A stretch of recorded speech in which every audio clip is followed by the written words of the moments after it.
Ens trobem al Teatre Els 13, ja que aquest any es celebra el centenari de la seva fundació. Per a parlar del tema estem amb el seu president, Valentín Nostrort. Com i per què es va fundar l'agrupació?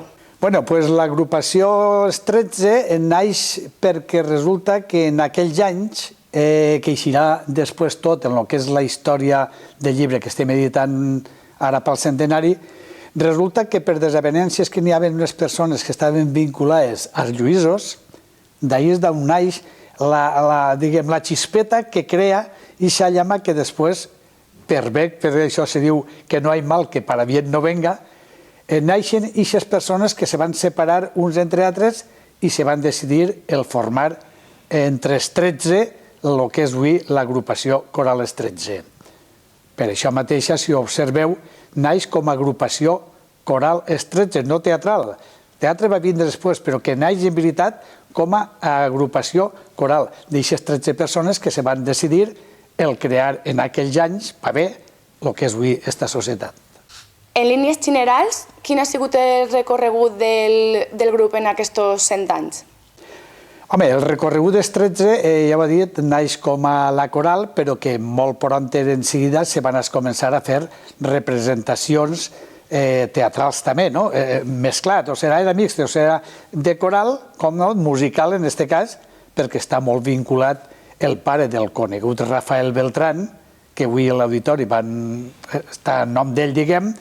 Entonces, naix com això, però se van començar a representar comèdies i coses d'aixes en diversos locals, que és on eixirà també tot en el llibre, perquè els 13 no va néixer al punt que estem ara, ni a lo que era antigament la Iglesia Santa Isabel, que després anterior va ser el Real Cinema, sinó primer passa per molts locals fins que van a plegar econòmicament a posar-se, diguem, en un valor entonces, que entonces eren molts diners, per poder comprar el que era el Real Cinema.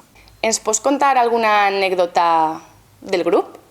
Bueno, anècdotes n'han hagut moltes, no? Anècdotes n'hi ha diverses que també seran reflexionades, diguem, en el que és el llibre, però les anècdotes, el curiós és que n'hi ha una que és molt important, que crec que estàvem actuant en les Alcries, que era d'una actriu, a més, molt coneguda, que per mala sort ja no la tenim en nosaltres, molt recient, antes de celebrar el centenari, que era d'Encarna la Tona.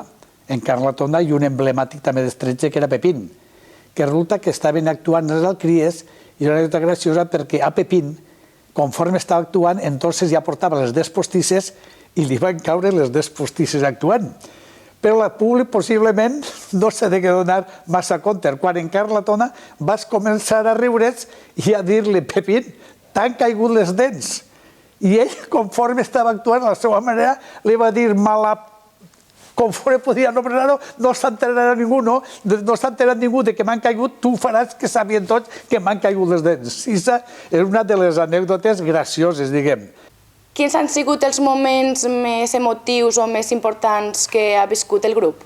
Bueno, emotius, jo en aquest cas tindria que dir que el més emotiu dins d'aquest centenari és, sense llevar-li valor a cap dècada, la fundació d'aquesta societat i, com no, el més emotiu serà el poder dir que ha estat al peu del canyó durant 100 anys, 10 dècades.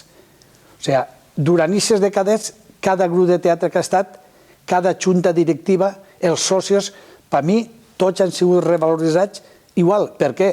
Perquè si s'haguera tallat en un moment determinat, avui no podríem dir que anem a celebrar un centenari. O sigui que tot el mateix mèrit, però més principal, el més emotiu, a nivell particular per mi, és la fundació i la celebració de 100 anys.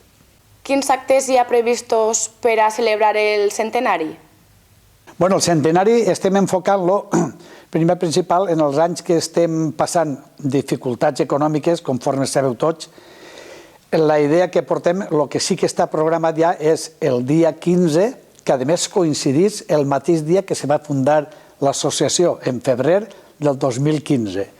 Celebrarem l'acte protocolari, l'oficial, que a les 10 se tiraran els 100 coets, després a les 11 la Santa Missa en la Basílica, on solem celebrar-la tots els anys, el dia de la patrona Santa Cecília, i acabar la missa s'aplegarà a l'auditori on serà l'acte oficial protocolari d'autoritzat i tot, que diguem, d'ahir serà quan se proclamarà el centenari.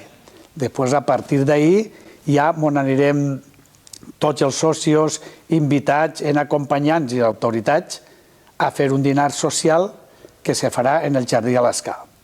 I això serà el dia, diguem, oficial. Després passem al dia 21, perquè primer estava programat pel dia anterior, pel dia 14, la sarsuela, que és la que fa emblemàtic el que els 13 celebrava els mateixos actors locals de casa, tenien la música dels músics de Villarreal, pels directors de Villarreal i els actors en unes veus formidables. El que passa que eren de Villarreal, potser si haurien sigut d'una miqueta més lluny, hauria sigut el sant més milagrós. Però celebrem la sarsuela com a emblemàtica de la representació del que ha sigut els 13. I serà el dia 21, el dissabte, per la nit, antes de les festes fundacionals oficials, que són el dia 22. O sigui que el dia 21 serà la sarsuela. A partir d'ahir, durant l'any, anirem repartint coses que s'està treballant en elles, però que no podem dir-les perquè no sabem fetges.